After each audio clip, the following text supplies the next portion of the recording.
I'm Tamar Haspel from Starving Off the Land, and today we're in my hoop house and we're going to talk about growing shiitake mushrooms. The best reason to grow your own shiitakes is because they're delicious.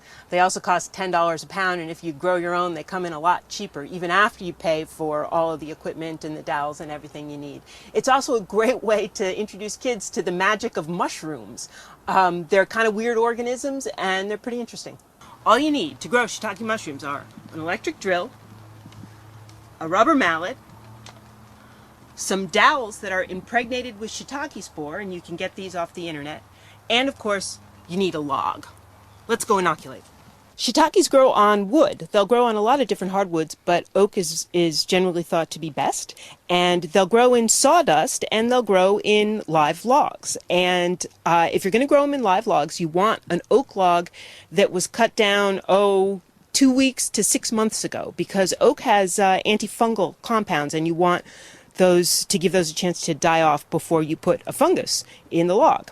So a log this size will take 40 or 50 dowels. You want to disperse them throughout the log. I usually do a kind of a diamond pattern.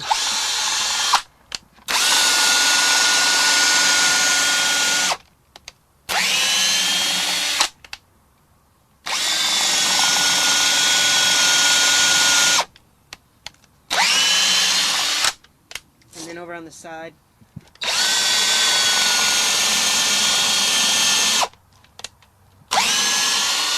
Once you drill your holes, you take a dowel and you insert one dowel in each hole.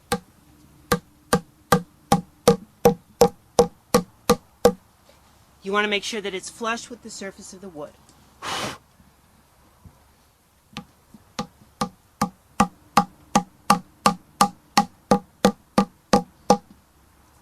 Now, once you have all of the dowels in, there's one more step, and it involves hot wax.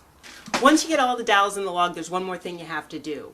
Birds and animals and other kinds of fungi will try and get into those holes, so you want to seal them with a little bit of wax. You can use any kind of wax you want. If it's pliable at room temperature, like surfboard wax, just use that.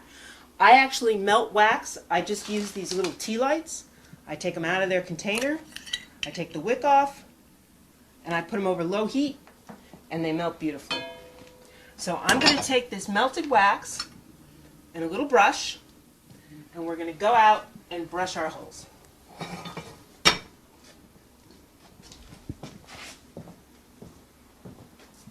All we do is take the brush, we take the wax, we brush a little bit of the wax over each dowel, and that'll seal it from any kind of invasive organism. The great thing about growing mushrooms is that once you get to this point, you've done all the work. All you have to do is put it in a moist, damp, shady spot. On Cape Cod, moist and damp isn't usually a problem. Shady, about 60% shade is good, but it's not critical.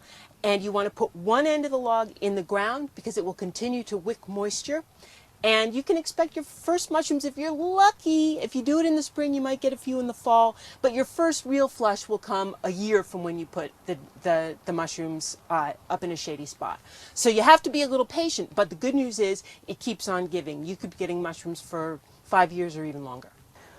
I'll be giving a mushroom workshop at Mass Audubon's Long Pasture Sanctuary in Comaquid this coming Saturday morning.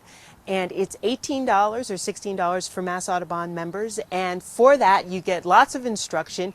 You get all of the dowels. You get a log that you can take home with you. You have to bring your drill, your mallet, and your enthusiasm.